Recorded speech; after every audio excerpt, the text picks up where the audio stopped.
Hey guys, welcome back to the Steel City Styrene Mountain. We're doing a little bit of a two-parter video today. Not that it'll be two separate parts, but we want to cover two different subjects. One is some upcoming build-offs that are going to be taking place this fall, and the second will be the Big Mama Jamma shipping crate for the month of August. Who watched the August shipping crate from 2.5, 3 weeks ago know that it was just some random parts that had to be shipped out of my personal warehouse at Hobby Link, Japan. We once again ran into a shipping deadline, and so we just cleaned the whole shebang out and just shipped everything pretty much except for one thing all at once. And the one thing was because it was going to make the box $10 more expensive to ship. It's a tenuous balance of weight and volume when you ship out of Japan in bulk. So that one kit, it was only been in my personal warehouse for like 5 days, so that gives me 2 months with it to deal.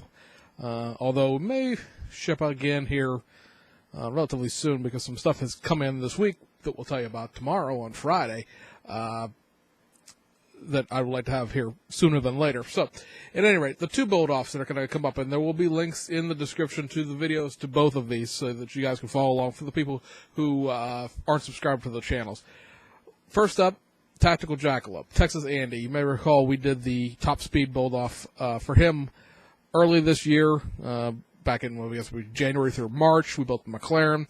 He's going to be doing another build starting October 1st, running through, I believe, December 1st. I'd have to rewatch the video, but I think it's 2 months. It might be January 1st. But it's not judged. It's just a fun build this time. And they're calling it that 70s build. And what it is going to be is Tamiya kits, only Tamiya kits. From the time they started producing model kits, which was 1968, up through 1985. So you're taking some of those early Tamiya kits, and out of the box, no aftermarket allowed. So it's basically going to be box stock in thereabouts, so no photo etch, no nothing. So it really is pretty much box stock. And see what you can do with these old kits. It doesn't limit you as much as you might think it does, but it's also not as much as you think it would be. A couple of things that popped into my mind right away that I want to do. I have a Ferrari Testarossa. That's a 1986 kit. I have a 6 Series BMW M6. That's 1986. So what I have found that I have on hand. Now, this is not, by all means, not all of the 1985 or prior car kits. And it is also open to all genres. Boats, planes, tanks, anything that Tamiya made prior to 1985, you can build.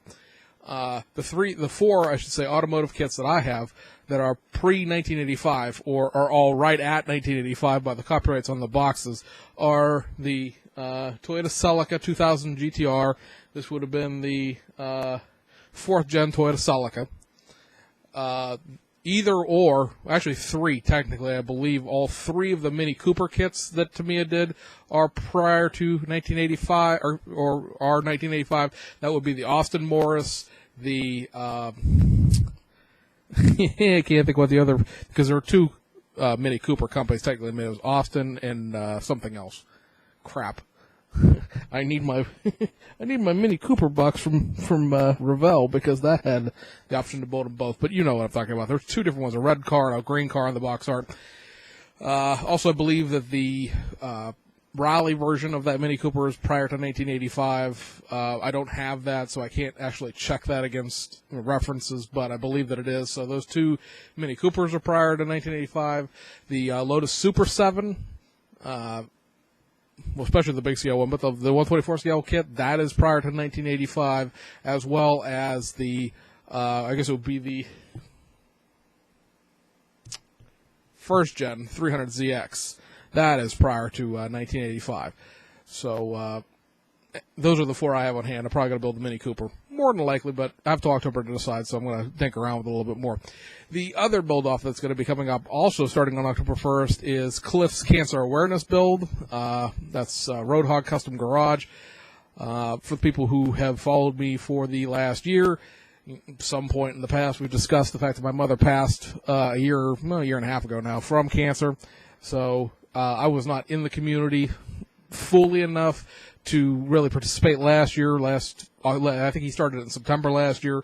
In September last year, we had only been doing this for about a month and a half, and we're, not to say that these are any more professional than they were a year ago, but, it was very just scattered and rough. We still had the old webcam and everything else. So I don't know what we'll do with that at all.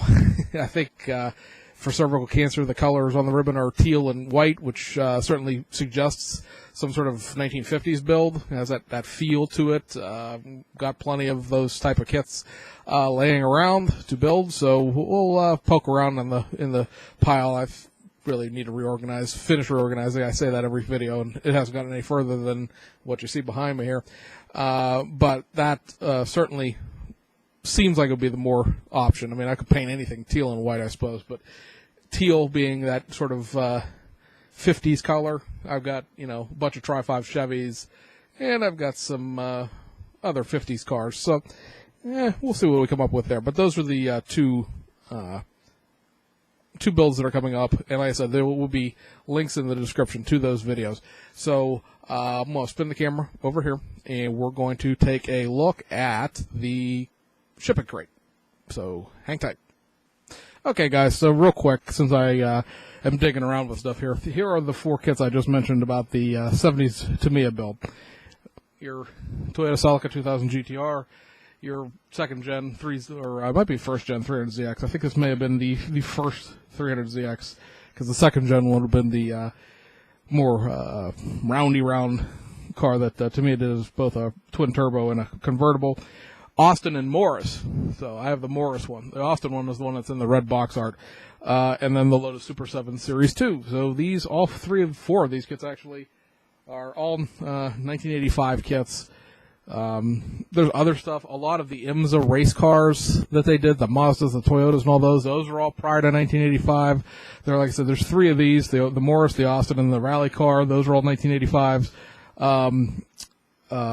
The Audi Quattro, both the street car and the rally car, are I think 1980 or 1981. There's the BMW, what was that, a 320i race car that was like a GT3 or maybe a GT1 car. Those cars are also prior. There's, like I said, if you go to scalemates.com, you can just put in like Tamiya 1985, and it'll show you a bunch of kits that are released in 1985, and then you just go backwards in dates, as back as far as you want to figure out stuff.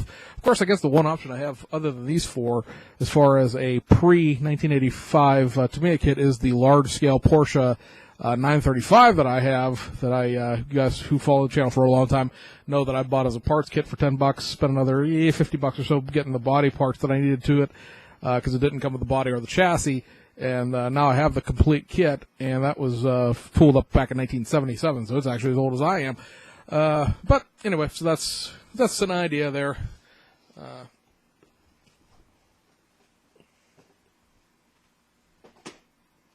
Put those down. So first up, we actually got some tools this week or this month. I have a lot of stuff that has pending in the stacks of stuff that has photo etch, and I really don't have anything to work with photo etch with. So Tamiya makes a plethora of photo etch specific tools. I picked up 5 of them. One of them didn't come in here until after the box shipped, so there'll be one more piece to it. This is a set of, I don't know how well this is actually going to work with the lighting the way it is, but there you go. This is a set of bending tweezers. This is designed to bend things that are 10 millimeters or less. So this will be your really fine detail parts, stuff like perhaps your windshield wipers, for the people who want to do the dance with the devil with the photo etch wiper blades. All the seatbelt buckles, all those sort of things we do, those kind of bends. This is what this will come in handy for. Whoops. Well, I dropped it on the floor. I was going to put it someplace else, but we'll get it later. This here, which really doesn't show up all that particularly well, there we go, is a diamond file for photo etch parts. Basically, it is a very, very fine grit. I believe it's 400 grit, technically, which isn't really that fine in a technical sense. I mean, it's not 12,000 grit like sandpaper or anything else like that, but it is a fine grit considering what you're using it for. It's a half round, so it's flat on one side, rounded on the other. And like I said, it's specifically designed to file off the burrs and sprue attachment points for photo etch. The one thing I don't have here is what they call the photo etch scissors, which are, like I said, they came afterwards, so we'll show them those next time we get a box in. Here are a set of what they're calling mini bending pliers. This is designed to bend things under 15 millimeters long. You can use the end for fine bending, the side obviously for larger areas. And then I got the big Mamma Jamma set of bending pliers, which are designed to bend things 45 millimeters or less. Again, they have the same quality where you can bend finer things on the point, on the end.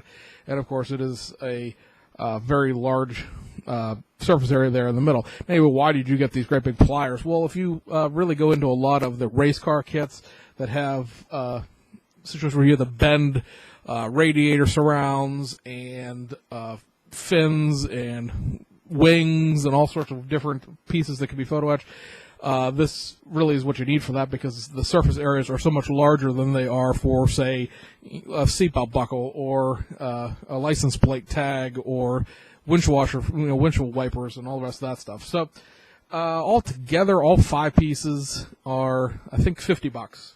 What it was shipped, I couldn't tell you because it was, just sort of tossed in on top of all the other stuff, and, it was a negligible weight, so it didn't make it go up any further. Like this right here was 2,000 yen, so that's like $15. This was, I don't have a price on it, 1,900 yen, so that's like $14. This is 600 yen, so this is like the needle file. Should have got a couple of these actually if I realized they were cheap, but they're 600 yen, so that's like $4.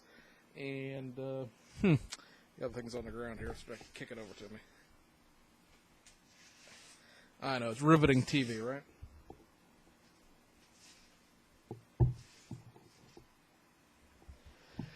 This is $1,200, so this is like $9. So it isn't even $50. So it's like $15, $37 basically. So it's even less than I said it was. The cutting scissors were again like another $8 or $9. So total is like $40 or so. So say $45 shipped. If you went out and bought these in a hobby shop, I guarantee you would spend a great deal more than that, because of course the markup you get when you buy things in the United States from Japan. I know that these bending tweezers, the last thing we were just talking about here, 1,200 yen. So like I said, it's about $9. These at the one hobby shop that carries anything Tamiya tools was like $16, which is $4 more than this would cost if the exchange rate was crappy, which of course it isn't right now. So as usual, if you want stuff from Japan, regardless as to what it is, the cheapest way to get it is to buy it there. So we have some kits from Fujimi, some kits from Aoshima, and some Tamiya kits as well. So let's get started.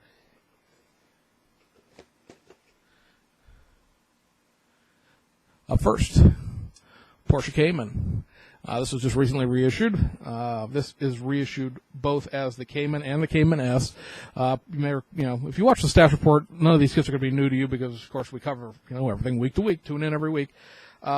This was available as both the. This is telling you that there's the Tamiya, the Cayman S is in here, and this down here tells you there's window masks. So this has the little masking seals you put in around on the windshield that let you paint all the black surrounds of the windows without having to do it by hand. Although Fujimis tend to be crap because they're not die cut the way other companies are. And what I mean by die cut is if you get a Tamiya kit or a Aoshima kit, for the most part, they are pre-cut, so you just have to peel the sticker off and then stick it to the windows. These have a line around them that you have to cut it out with a hobby knife and then try to stick it on here. And so far on at least for the GT3 cars, I found that it's just easier to hand paint it than it is trying to, go around and fix it fix it the way they have it. This over here would be the Cayman S. This is the regular Cayman. As far as I know, I bought 2 of these because I want to build one each way. There really is no differences. It's very, very minor. If I paid attention to the instructions, looking at them online, I could have figured that out. But the wheels are the same. There's like a different exhaust pipe, but I think there's like a piddly amount of differences as far as the actual kit goes. If I can get the instructions out, I can show you guys.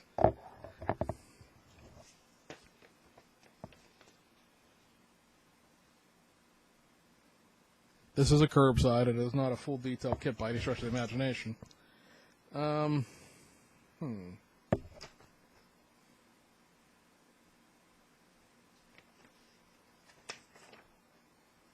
I know. Again, it's thrilling. I'm trying to think of what I saw that was different, and why should I take that back, folks? Hold the phones. Stop the presses. If this instructions are showing me the correct thing, there are 2 sets of wheels in here. Excellent. I thought there was. Or there should have been anyway, based on the box art. So, there is a exhaust pipe difference. Aha, here it is.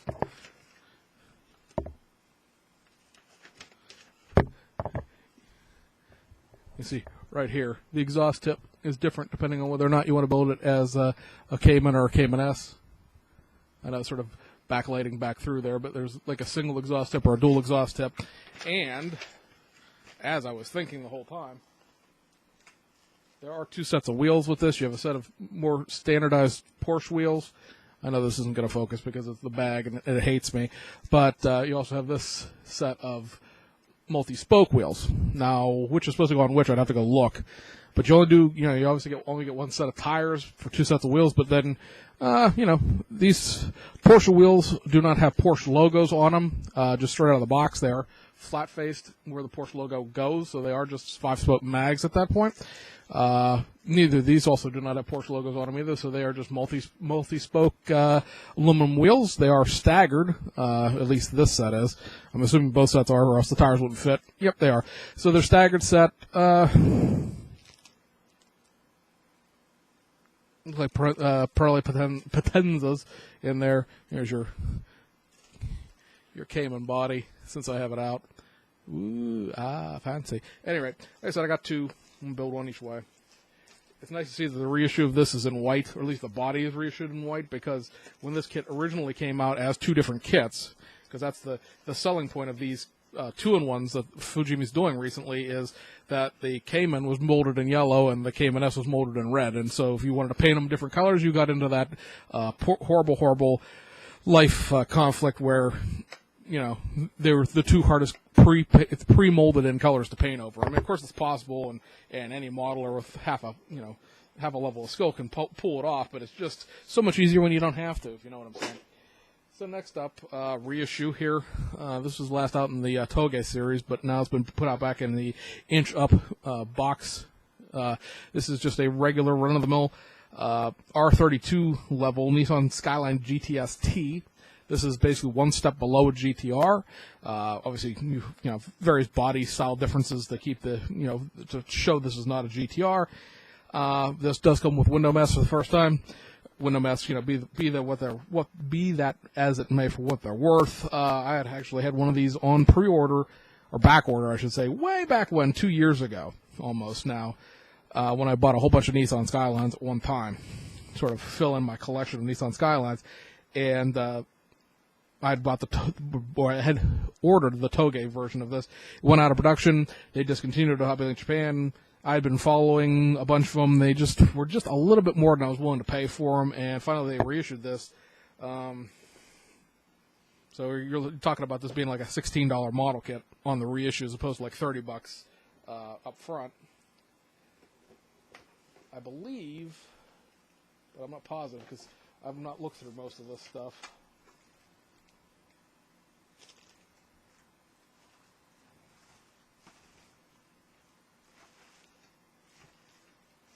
I guess you only get 1 set of wheels with this. So one set of wheels. They are not staggered.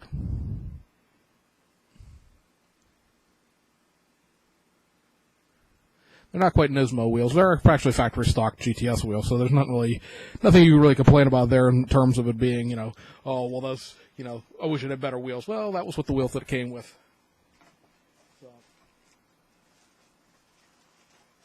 I just was looking outside the box and looked like it had two different sets of wheels, but I guess it's only one. No big deal. You get a full complement of gauge decals and all sorts of fun stuff. They are sort of pre-done number plates.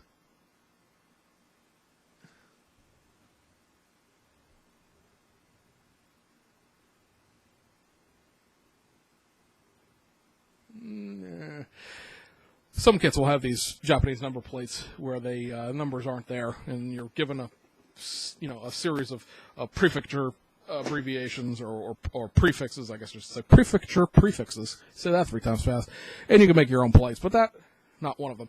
So this is a brand new tool right here, or mostly a brand new tool. There have been now 3 of these, believe it or not. This being the Lexus LS 600 HL, the hybrid limousine is what this last part stands for. This is the long wheelbase car that you would be seen being driven around in as opposed to driving yourself. There are some of these in the United States. This is a JDM car. It only has a right-hand drive in it, so you cannot build it U.S. spec or even export spec unless you're going to build it export to maybe, Australia, the United Kingdom, or something like that. But like I said, it's kind of interesting to see that this flagship model, basically, I mean, the LFA would be the flagship, but they don't make that anymore, is sort of the one kit that Fujimi has made. They made a series of Lexuses back in the early to mid 2000s, but for some reason this one has gone through the most changes. Basically, the chassis, for the most part, is the same here, and everything else from the chassis, the chassis up is new. It's a new body, it's new glass, it's new tires, probably the same, but it's new wheels, new interior, a whole bunch of new impact in this. This is actually a pretty stuffed in here box. Cool. So, if you are patient with me and hold that thought for like 10 seconds. So, here, with the magic of editing, are all 3 of the LS600 HLs all at once. This would be the 2006 version. That was, got a little glare there. 2006 version was the original LS600 HL that came out. This is the 2010 version. These 2 are kind of the same, but not really. There is a whole new body and stuff here. But this one, the interior and stuff are more or less the same. It was closer to being this kit than this is to this, and then of course this being the brand new 2013 is, as we said, pretty much new from the wheels up. So, or first say from the chassis up. The chassis again is going to be the same, all 3 of these kits, but this one is a new body, new interior. This one is a new body, and then of course this was a brand new tool when it came out originally.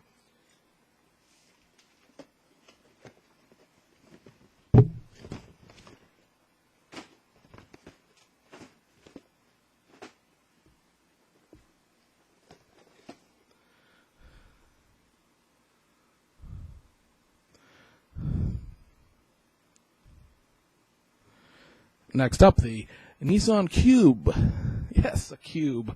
Why not? I had been this EX, the base model kit. These are obviously 2 separate kits. Originally, they're 2 in 1 now, with window masks for the first time. This EX is like a $14 model kit, but my local hobby shop went at $37 for it. And I was not willing to pay $37 for it, but the kit itself was like on permanent back order. You could never seem to actually ever get a hold of one. And this one itself has never been out since it was originally produced in 2008. So, like you see a lot with these combination 2-in-1 kits that Fujimi is doing, they're taking just a kit that's in the regular catalog right now and combining it with something that you could not get a hold of in the past, which, makes you go out and buy one. Am I going to build this EX? No, I'm actually going to build the Agi-Active version of it. I just like it a little bit better, and it's a little more sporty, if you want to call it that. I mean, it's not really sporty, but it's a little more upscale, and the wheels are the same pretty much. The only real differences between these 2 kits necessarily are obviously pretty much what they're showing you here. It's a different front end. There's the grille is different between these two. The bumpers are different between these two. There's a couple other little minor differences between the two of them, but pretty much they're the same. But the price on it is like $18. So for the the $15 price of admission here, for $3 more, you get some extra parts that you can build this other one with. Like I said, I'm going to be building this one. The EX is just too stripped down for my tastes, and I just like the sort of chromier, more upscale look of the Agi Active. Last Fujimi kit. And this one's been out since 2011, but I just finally got a hold of one. After sort of doing my research on them, I know a lot of people were really into these 250 GT kits. And, there was one point in time where the Revell of Germany kit was sort of the gold standard as far as the... I need to move everything over this way slightly. I sort of jostled things. Getting too much glare off the shop light there. At any rate, this is a full detail kit. Down here you got 188 parts. So this is not an Enthusiast Series kit because it was done in 2011, and by that time the Enthusiast Series doesn't exist as a new thing. They still make Enthusiast Series kits on reissues. We've covered that numerous times with the recent Porsches that they've put out, but this is the closest thing you're going to get to an Enthusiast Series kit at this point in time in your life. It is a full detail, full engine, full transmission, full transaxle. Everything on here is pretty much separate. This is now pretty much effectively the gold standard of 250 GTO kits. The Revell Germany kit was a very nice kit at the time, but this one is more proportionally accurate, at least from what I've understand of it. I don't have the Revell Germany one. I can't compare them side by side. But most people have sort of gone to this as being, the kit you start with if you want to do something with a 250 GTO. They did a couple other racing versions of it, this obviously being more of a street car. There is a kit that is out there, and it was available separately, but it's sort of unattainable to find it, where these are photo etch wheels with turned aluminum bezels for the wheels. That does not come in this kit. This is just the straight regular kit. It's about $28, give or take, so it's really not a bad price. It's, where any current, domestic kit would be at, so it's not like it's a giant cost. A lot of people seem to think that, we've covered a gajillion times that Japanese kits are just so expensive and I can't afford them. Well, it's $28 plus shipping, so $36 total if you were just to buy this kit alone and ship it the slow way. So, it is what it is. I fail to believe that there are no subject matter covered by foreign kit manufacturers that you would like. There's something out there they've done. And come on, it's a classic Ferrari. Do you hate classic Ferraris? No, I didn't think so. So that moves us over to the Aoshima kits, and this is just 3 kits real quick. First up is the 2015 Nissan GTR R35 Premium. This is the North American version, so this is the left-hand drive kit. This has the probably 7 or 8 minor upgrades that take you from the 2012 kit to the 2015 model. They have some new headlight backings here. This little side piece is different. There's a couple of interior differences, and for the most part, that's really it. But it's a major step from the 2007 to here. If you don't have the middle kit, that was a black box art car. This does come with an engine. It's not a full engine. It is an engine insert, but it's probably of the 3 choices you have to build engines, because there is, of course, a engine kit available in this from Fujimi, as well as the engine insert molded to the front fender doohickey mabobber thing that the Tamiya kit does. This is probably the easiest to deal with engine, because while everything assembles and then goes, down into the hood and mounts to the, bottom of the, or I should say the top of the chassis plate, it's not molded in. The block's not molded in, and it's not only like 6 pieces. It's about 14. So it's my personal favorite. People will argue the Fujimi kit itself is more proportionally accurate as far as the body itself goes. I don't know. I have both of them, and I don't look that different to me. But this is really kind of hard to get, guys. This is easy to get right now. It was just released last month. But keep in mind that, and this is down here telling you I was working suspension. Keep in mind, guys, if you want this North American version, these are done in a fairly limited release because of the fact that it's aimed at the overseas market. once these things sell out, they tend to sell out. And as of right now, Aoshima has never gone back and reissued older versions of their North American or left-hand drive kits. You can still find 2007 ones out the wazoo because they produce them in a bigger quantity, but the Black Box R 2012 Premium Edition kit was basically unobtainium. It sold for like 6 or 8 months, then it was gone. Some popped up around Christmas that year back in 2012. Then they disappeared entirely unless you were willing to pay about $200, and I'm not joking, $200 for one. I figured out the secret, of course, was to buy an older left-hand drive kit and the Pure Edition 2012 kit and then combine them to make a 2012 North American version. But once this thing sells out, more than likely they're not going to reissue it, and you'll have to buy 2 kits to make a left-hand drive car because the left-hand drive dashboard and stuff is not in the normal Nissan GTR kit that they make.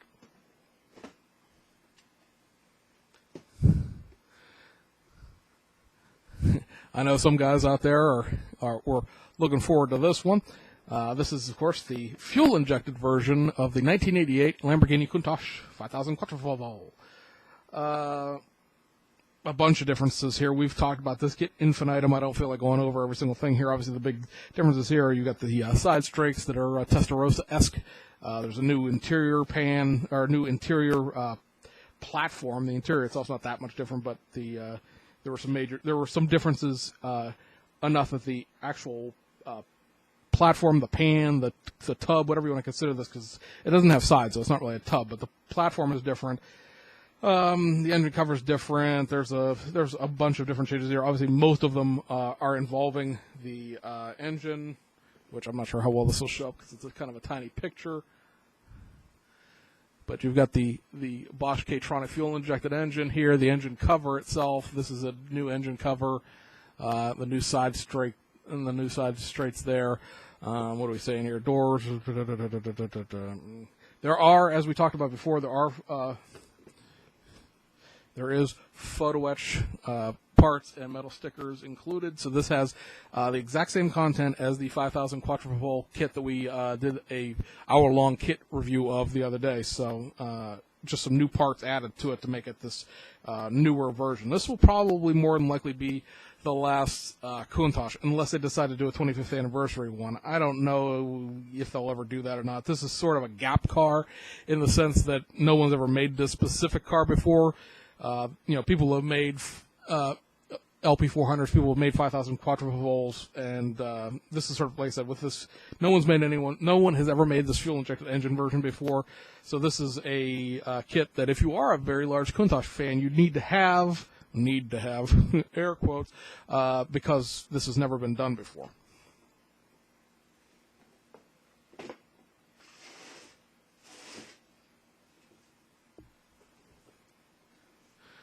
Your last Aoshima kit here is the 1997 Le Mans 24 Hours Golf number 41, very famous race car in Japan because it was the highest finishing Japanese-driven McLaren to race at Le Mans during any of the 2 to 3 years that they raced the longtails at Le Mans. This is a very basic kit decal-wise. You do get some new carbon fiber decals that were not included in the Loctite version or the presentation version that sort of cover a little bit of the fact that they don't make the Studio 27 doesn't make their carbon fiber decal set for the Aoshima kit anymore. They still make it for the Fujimi one, but I don't know how well it would actually fit. This is, of course, a full detail kit. It has a completely separate engine and everything. This is essentially the exact same kit as the other ones, just with a new set of cartograph decals. But as we talked about when it came out, you get these orange delineating stripes that go along here, and you get the middle colors, this sort of golf orange that goes up the middle and over the back. You got to paint the mirrors orange, and then you got to paint the Bayside blue and the dark blue, or the Bayside blue, the golf blue and the dark blue, and then, like I said, all you get are the McLaren orange stripes and the center stripes. So you do have to do a two-tone mask, and you really don't have a whole hell of a lot to go with. Obviously, you really can't decal it and then paint it. That isn't going to work. So this one's definitely a intimidating, not the right word, but definitely one that is not high up on the priority list because I got to really sit down and study the masking on this before I would even try to attempt this. The Loctite one being solid black is a great deal easier than dealing with this one. And the EMI car that isn't now not coming out till October, of course, is just painted white and or painted red, and the white parts are decals. So this is sort of a gap kit in the sense that it doesn't have a whole heck of a lot of decals. Here's some on the side here that'll again show you. You do get these orange slashes that go up the side diagonally through the car. Those are decals. And then, like I said, you get this stripe that goes down the back. So you don't have to worry about the orange as much as you do the blue and dark blue. It's not that big a deal, but, you know, still, it's a mask along curves. It's not a real flat mask. It is what it is, though.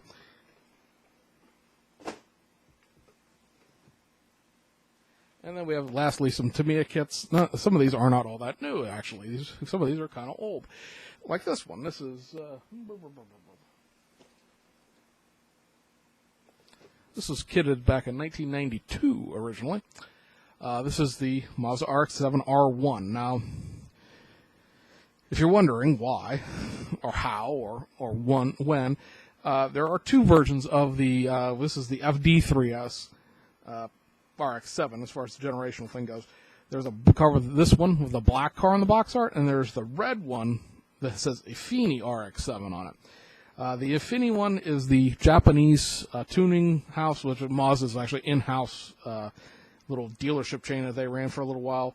That is right-hand drive only. It is Japanese spec only. This R1 is the car that was sold here in the United States. It is North American spec only, left-hand drive only.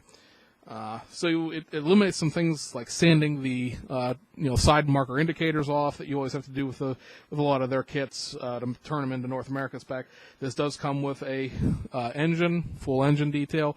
It's not exactly a complete engine because you do sort of glue it onto a transmission pan, oil pan type thing that is part of the chassis pan itself, but it is, a full engine top to bottom. If you go out and you look at any of these other FD3Ss that are made by either Aoshima or Fujimi, if you can find one of the ones that actually has an engine in it, because there were a few releases that did come with engines, but not all of them do, they tend to typically be cut off about midway across the engine because they really are just engine inserts at that point, and literally your fan belt ends in the middle, your fan only has like 4 of the 5 blades and things like that. So this is really the only one with a full detail engine in it, as well as being the only one that is specifically designed to be U.S. spec.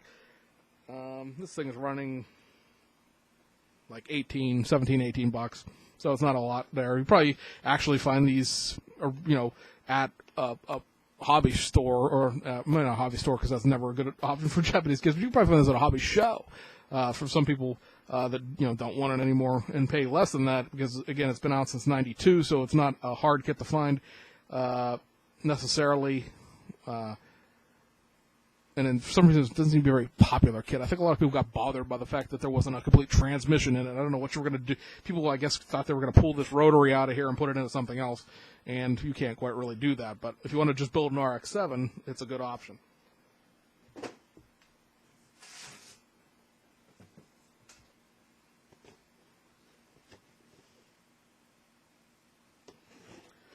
I'll make sure I get the dates right on these. This one, next up, is the Nissan, what we call a 350Z. This is Fairlady Z because it's technically, while the Nismo parts got out to the United States, they never really sold the Nismo here in the United States. You could make this out of a 350Z, but I suppose they might have, a couple of them probably slipped through the factory stock, but this is designed to be a JDM kit. However, because it is based on the earlier 350Z track and Fairlady Z speed option, or whatever they call the other kit, this does include all of the left-hand drive parts from that kit. So you can build this as a North American spec Nismo Fairlady or 350Z. It includes the 350Z decals, California license plates, the way that all Tamiya USA kits have. Again, this is from 2007, so it's not new. It's also not really all that particularly hard to find or get a hold of. It's just cheaper to get it through Hobbyland Japan. Happened to be in stock one day when I happened to be there, and I have an Aoshima 350Z left-hand drive version, so I figured the Nismo. I also have the Tamiya 370Z, so it'll make a nice little family of more modern Fairlady Zs. And then I said, you know, it's like $22, I think, is what they're running. What this is running these days. So again, it's not a very expensive little pickup.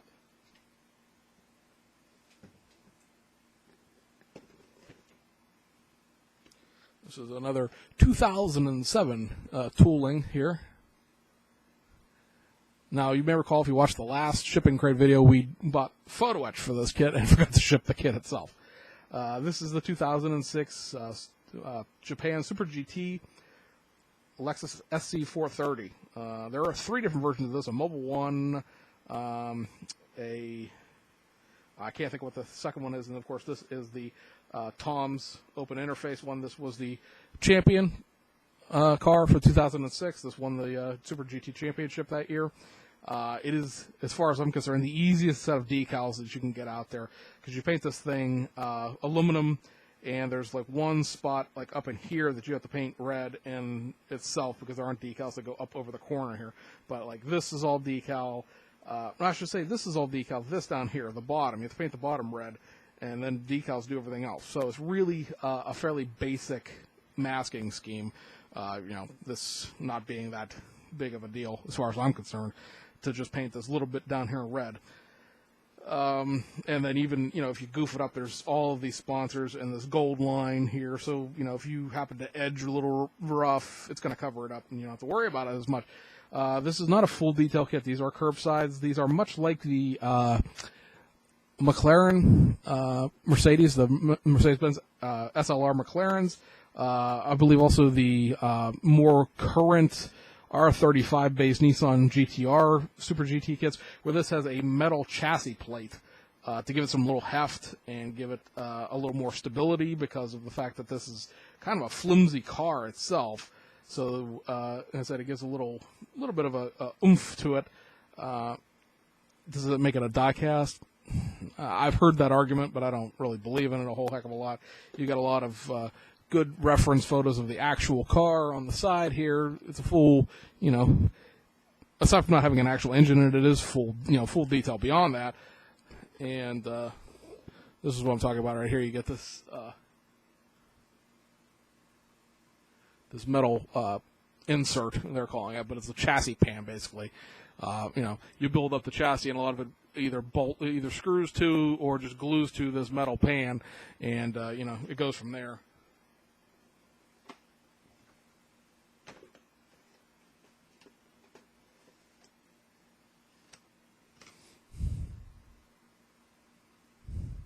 I mean, it's already obviously pre-painted semi-gloss black. You know, other than covering, and there will be a piece of plastic that will go there. Other than covering that giant screw hole that sort of holds everything together. I mean, this is, you know, it's metal, but it's not anything outrageous.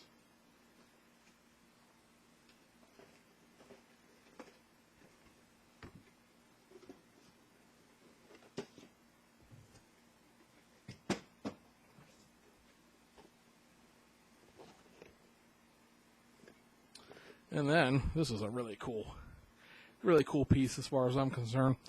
Originally tooled in 1993, but reissued this past, month or two. This is the Toyota Land Cruiser 80 with sport options. Very, very cool kit, guys. If you may have not even ever seen this before, because it was such a limited run when it was done the first time. If you want one, go grab one. They're running like $27.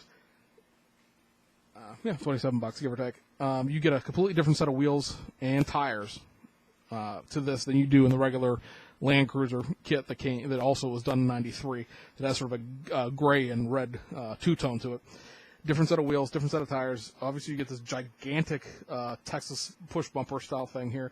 It'd be kind of nice if this had like a hook on the winch here, but it doesn't. I mean, obviously you could add it. It is an open hole. It's not molded shut, so if you wanted to put a little chain and a winch in here, you could. You got some driving lights. You got a driving light up here. You got a roof rack back here. There's a ladder rack for the back. These are really big, beefy tires. $27 is a little bit to be stealing tires out of. However, I'm sure some enterprising resin casters, the guys who do resin tires, or they do these sort of rubberized resin tires now, might be very interested in stealing a set of these out of here, because these are a great deal easier to get a hold of now than they were the last time. This is a full detail kit, guys. It has an engine, a transmission, a whole transaxle. It's a transmission, a whole 9 yards. It's not just an engine insert. This shows a right-hand drive in here, but it does include all of the parts that the original Land Cruiser kit came with, so you can build it left-hand drive, California spec. And this right here will give you a little picture of what the separate sports option parts are. Like I said, they give you the original Land Cruiser wheels in here, but you got the sport wheels, the light rack, the roof rack, the ladder rack for the back, and the big bumper up front.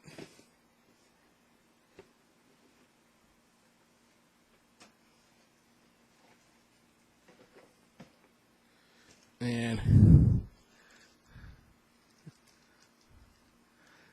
I'll say, now this is a bamboo like food skewer, so this is for size. So it is a big honking bumper. Like I said, this is molded through. There is a hole here. Whoops. There is a hole right here. So this is not a situation where this is molded closed. If you want to add a winch, you could. And the roof rack has 6 little separate feet, so it's not all molded in one, so you're not dealing with a whole bunch of mold lines. I don't know. I really, really like this. I guess the one thing you do have to watch out for, and this is like the regular Land Cruiser kit before it, it does have a clear hood, so you cannot just blast this with straight-up spray paint. You will have to prime it first. You should be priming everything anyway, really, but if you try to, especially if you try to automotive paint that without priming it first, you're going to end up with not having a hood. I've seen a couple of people recently where they're trying to do other Tamiya kits that have clear hoods and failing quite miserably at it. Just because you're using Tamiya paint, or just because you're using testers or well, really testers and Tamiya are really pretty much it. Or you're using any kind of harsh solvent-based paint. Water-based acrylics, you're probably not going to have to deal with it as much, but any kind of solvent-based paint, clear plastic is not made out of the same plastic as a kit body is. By the way, this is molded in red, if you're interested. You can't paint that just full-on garden hose the way you would a regular model kit. It has to be primed. It has to be prepped. Make sure you wash it and everything. Prime it, miscoat everything. You're not really, honestly, not trying to bury that thing into paint like you would, or, well, most people, well, you should never be trying to fire hose anything with paint, ever. But, there's some people that just do that. But when you fire hose clear plastic, you're going to end up with bad problems.